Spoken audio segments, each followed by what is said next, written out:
goes on.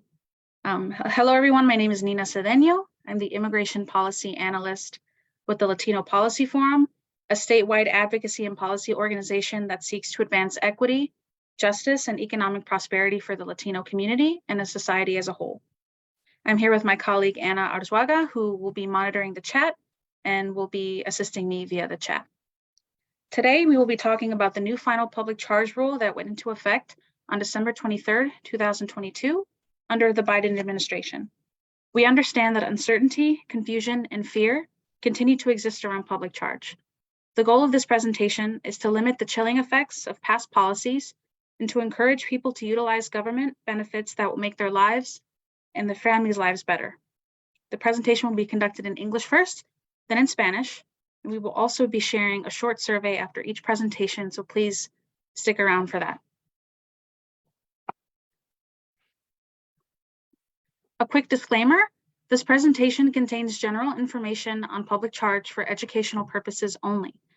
Immigrants and service providers should consult with an experienced immigration attorney with specific questions or concerns or who need representation. Okay, so our agenda for this evening is as follows. What is public charge? Who is affected by the rule and who is not? Which benefits are included in the rule and which are not? What has changed under the new Biden administration rule? Some scenario questions to test our understanding, some key messages and resources, and a section for Q&A. Please feel free to put any comments or questions in the chat as we go along. First, let's review. What is public charge? Public charge is an assessment that mainly affects immigrants applying for legal permanent residency, a green card, through a family-based petition, or green card holders who have been outside the country for more than 180 days in a row, and they seek to return to the country.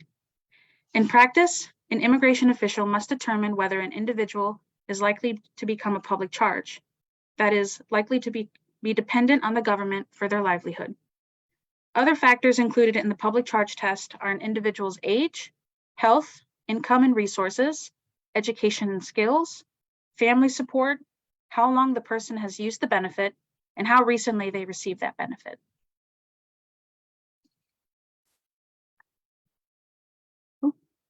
Skipped ahead. When does public charge apply? It's important to note that many immigration statuses are exempt from the public charge test.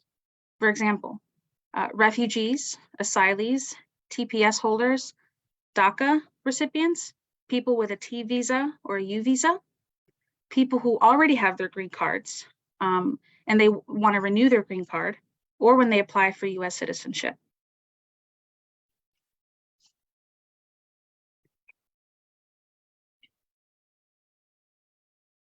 As of December 23rd, 2022, only two types of benefits will be considered.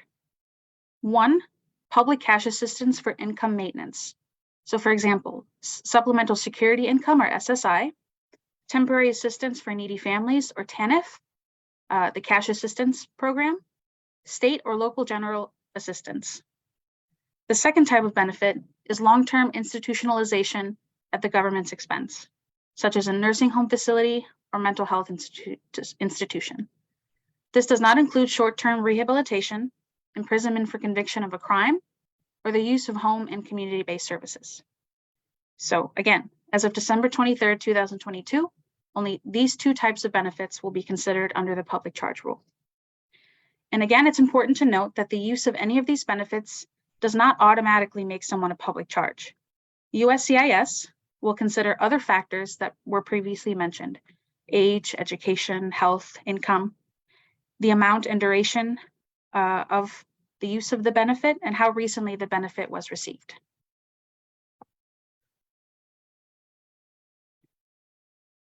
It's important to note also the public benefits that are not considered or not counted in the public charge test, such as certain health coverage programs like HBIA, which is the new Health Benefits for Immigrant Adults program, HBIS, Health Benefits for Immigrant Seniors, All Kids, Moms and Babies, the Affordable Care Act, COVID-19 testing and vaccines and other treatment, SNAP, WIC, subsidized public housing, rental assistance programs, homeless shelters, other utility assistance like the LIHEAP program, child care assistance, child tax credit, earned income credit, these benefits are not considered under the public charge test.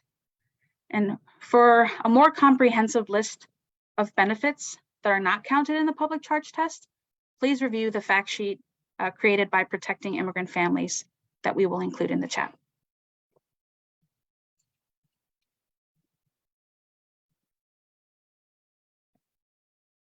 The new public charge rule clarifies one important thing. It clarifies the benefits received by family members not applying for immigration status, such as U.S. citizen children, will not be considered. Again, benefits received by family members not applying for immigration status, such as U.S. citizen children, will not be considered.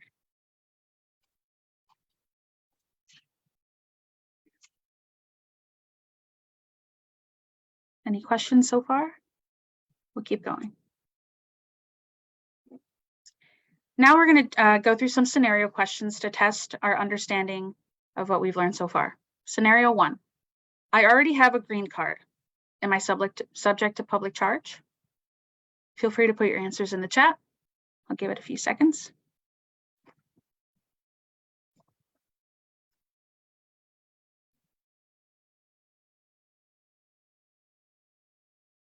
The answer is no.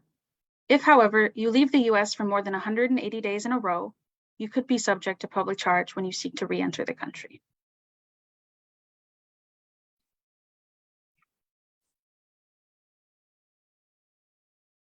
Scenario 2, I'm applying to renew my DACA. Does public charge apply to me? What do you all think the answer is?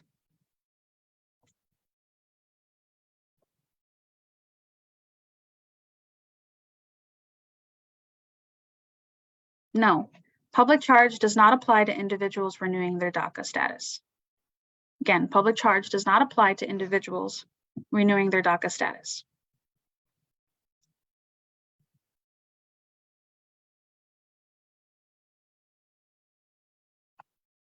Okay, the third and final scenario. I'm applying for SNAP for my US citizen child. Will this affect my green card application under a public charge test?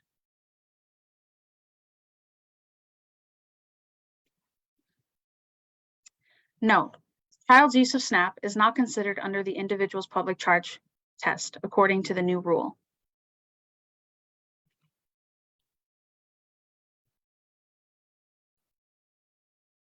I want to end our presentation by providing you all with some key takeaways and messages.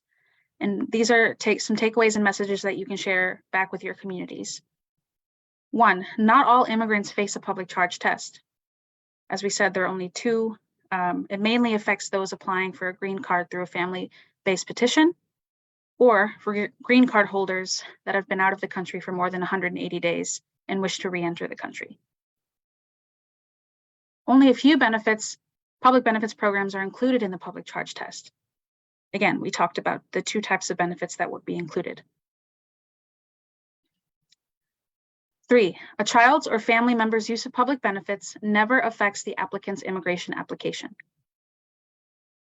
4, Medicaid is safe for eligible immigrant families to use for any other health care needed except for long-term use of institutional care. Again, Medicaid is safe to use except for long-term use of institutional care. And fourth, the 5th and final one, SNAP, WIC, the Child Tax Credit, Section 8, and other non-cash federal programs, and state and locally funded versions of these programs never affect immigration applications. So please share these messages with your community. Okay, I want to leave you all with some resources. The first is Protecting Immigrant Families of Illinois. They have fact sheets available in multiple languages and on multiple issues relevant to public charge, such as the HBIA and HBIS programs, Moms and Babies, and WIC. So if you're curious as to how these public benefits relate to public charge, or if they're counted under public charge, please visit the PIF Illinois website. Another resource is Keep Your Benefits, which contains a guide to see if someone would be assessed under the public charge test. And the third resource is the Immigrant Family Resource Program through ICER, the Illinois Coalition for Immigrant and Refugee Rights. This program supports immigrants who are applying for public benefits.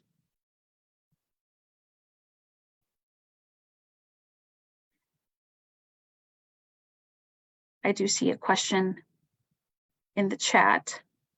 Can these slides be shared with viewers? Yes, these slides will be on our website.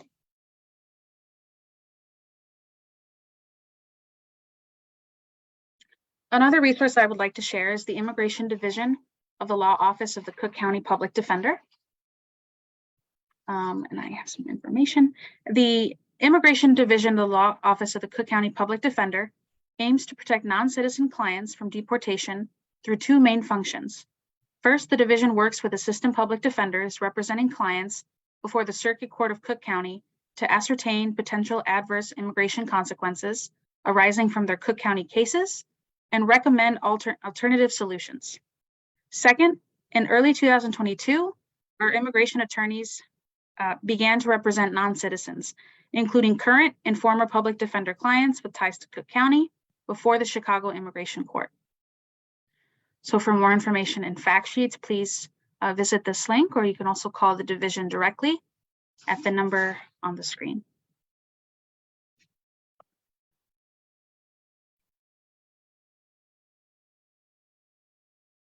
And finally, another resource that I would like to share with you all is the Cook County Legal Aid for Housing in Debt, CCLAHD, which provides free legal help with evictions, foreclosures, debt, and property tax issues for residents of Cook County. And for more information, you can visit that website or call the line directly on the screen.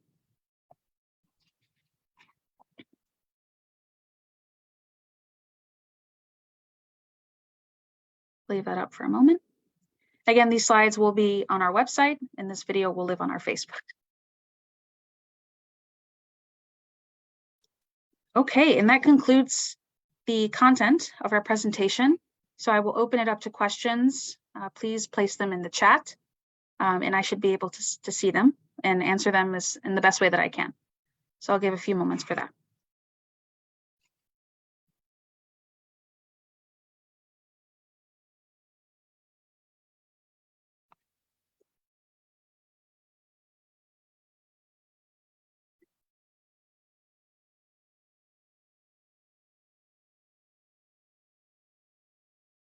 Any questions? Please put them in the chat.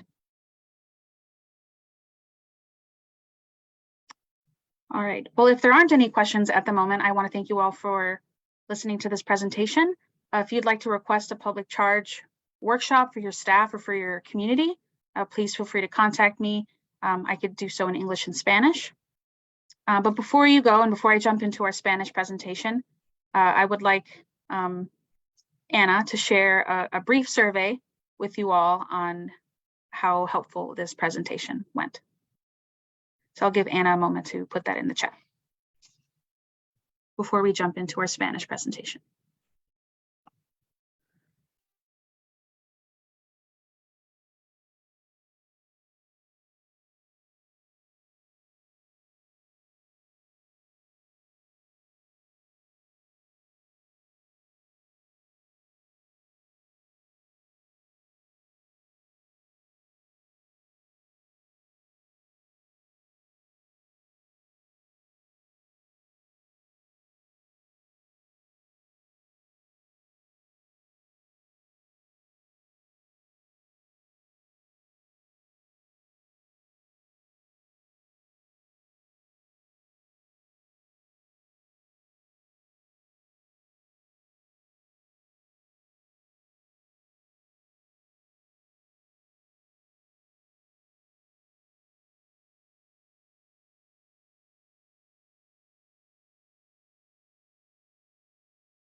Ok, y ahora en español.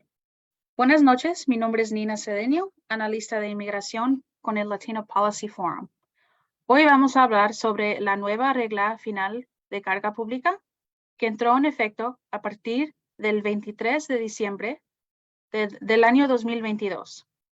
Entendemos que la inseguridad, la confusión y el miedo siguen existiendo acerca de la carga pública.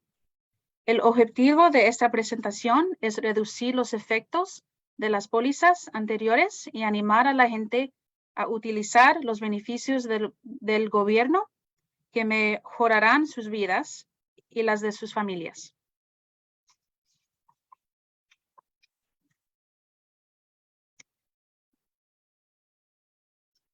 Un descargo de responsabilidad. Esta presentación contiene información general sobre la carga pública solo con fines educativos. Inmigrantes y proveedores de servicios deben consultar con un abogado de inmigración con preguntas o preocupaciones específicas o si necesitan representación.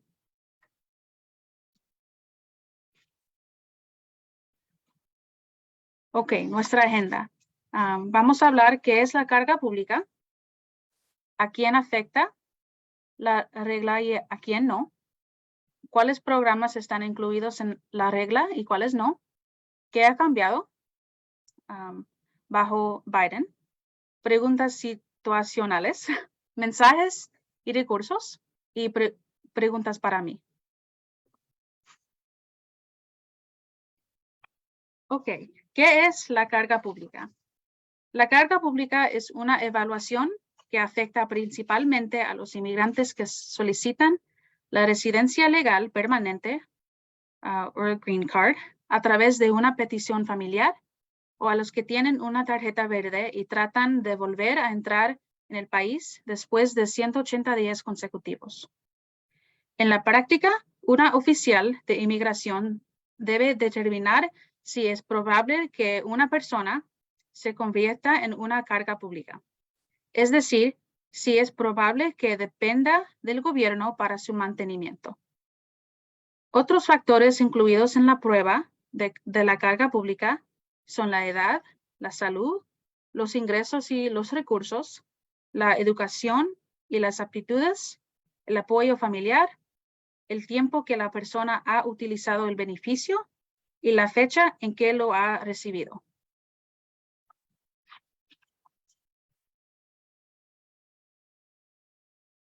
Es importante notar que muchos estatus de migración están excluidos de la prueba de carga pública.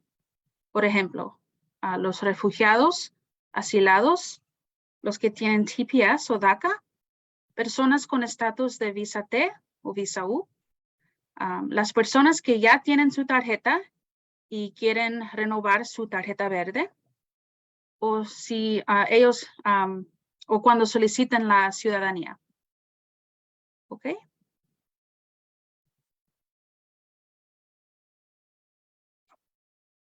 A partir del 23 de diciembre del año pasado, se consideran solo dos tipos de beneficios públicos en la evaluación de carga pública.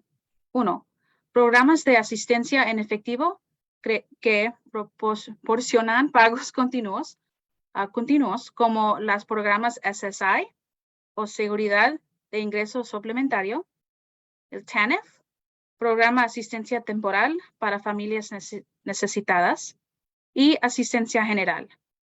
Atención, atención institucional a largo plazo a expensas del gobierno como una residencia de ancianos. Ok. A partir de esta fecha se consideran solo dos tipos de beneficios.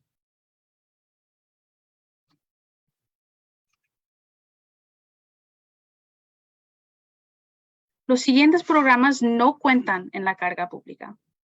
Los programas de cobertura médica como el Medicaid, el HBIA o el beneficios médicos para inmigrantes adultos, HBIS o beneficios médicos para inmigrantes mayores de 65 años, All Kids, Moms and Babies, the Affordable Care Act for Adults, AABD, excepto ayuda en efectivo, pruebas, tratamiento y vacunación para COVID-19, SNAP, WIC, programas de nutrición, programas de vivienda como ayuda al alquiler o refugios para personas sin hogar.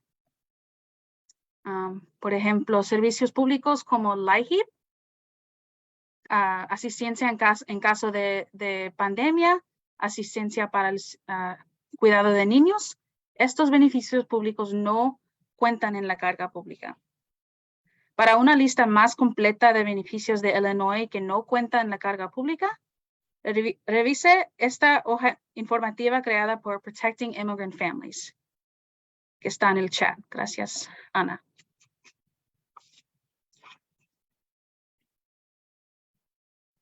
La nueva regla aclara que no se tendrán en cuenta los beneficios recibidos por familiares que no soliciten la condición de inmigrantes, como los hijos ciudadanos.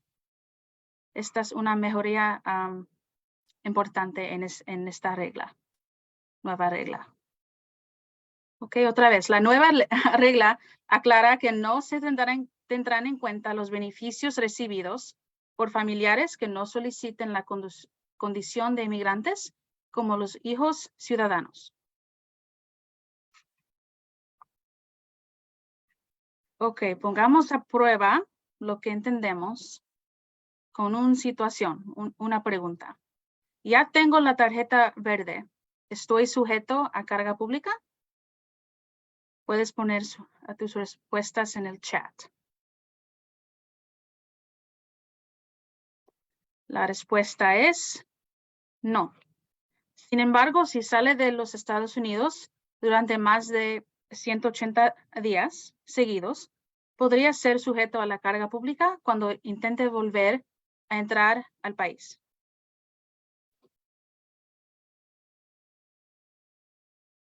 Situación 2. Estoy solicitando la renovación de mi DACA. ¿Se me aplica la carga pública? ¿Sí o no?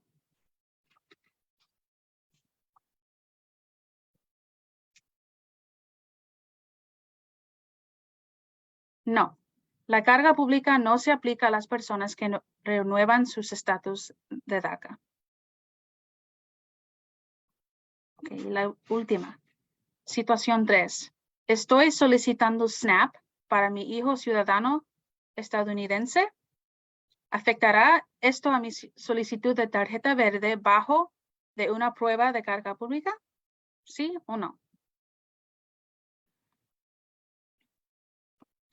La respuesta es no. Según la nueva regla, el uso de SNAP por parte del niño no se tiene en cuenta en los carga públicos del individuo.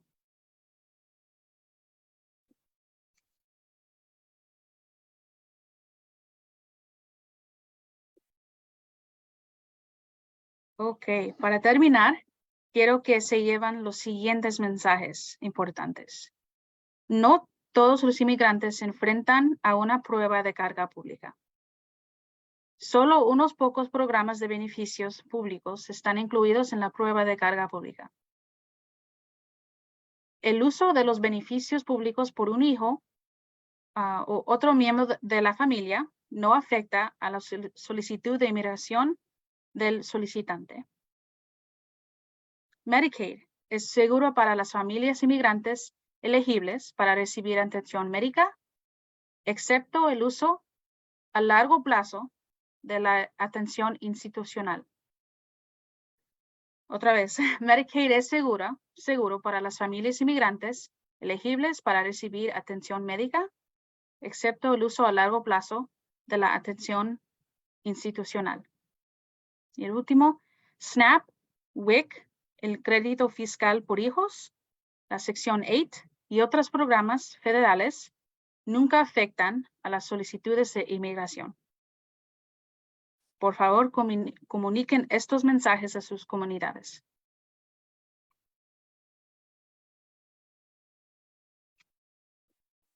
Ok, Aquí algunos recursos importantes de organizaciones que informaron esta presentación. El primero es Protección de las Familias Inmigrantes de Illinois, o Protecting Immigrant Families. Ellos tienen hojas informativas disponibles en varios idiomas y sobre múltiples temas relevantes para la carga pública, como HBIA, HBIS, Moms and Babies y WIC.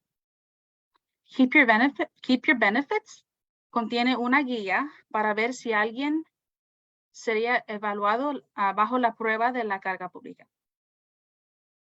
Y Programa de Recursos para Familias Inmigrantes de ICER, que ayuda a los inmigrantes que solicitan beneficios públicos. Y también el Forum tiene hojas informativas para familias en nuestro sitio de web, que está ahí en el chat, creo. Ok, un recurso importante que quiero compartir es la División de Inmigración de la Oficina del Defensor Público del Condado Cook, que trata de proteger a los clientes no ciudadanos de la deportación a través de dos funciones principales. Primero, la división trabaja con defensores públicos asistentes representando clientes ante la Cook County Circuit Court para determinar consecuencias adversas potenciales de inmigración que surgen de sus casos de Cook County y recomendar soluciones alternativas. Segundo, a principios del año pasado, nuestros abogados de inmigración empezaron a representar a no ciudadanos, incluyendo clientes actuales y anteriores de defensores públicos con casos en el Cook County ante la Corte de Inmigración de Chicago. Ok, para más información y hojas informativas, por favor visite este sitio de web que está ahí en el chat.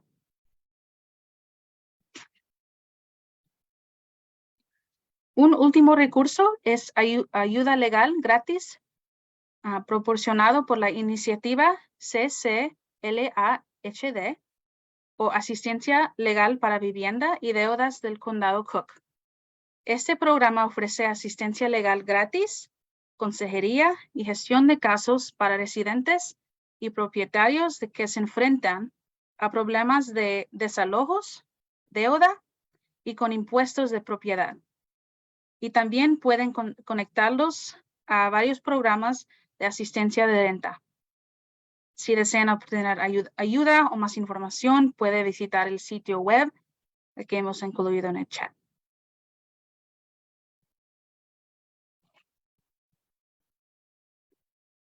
Ok, con esto concluye nuestra presentación. ¿Alguien tiene alguna pregunta?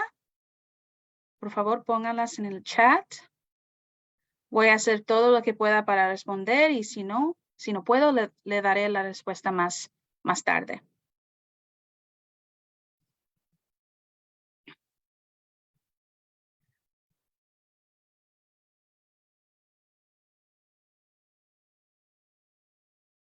¿Alguna pregunta?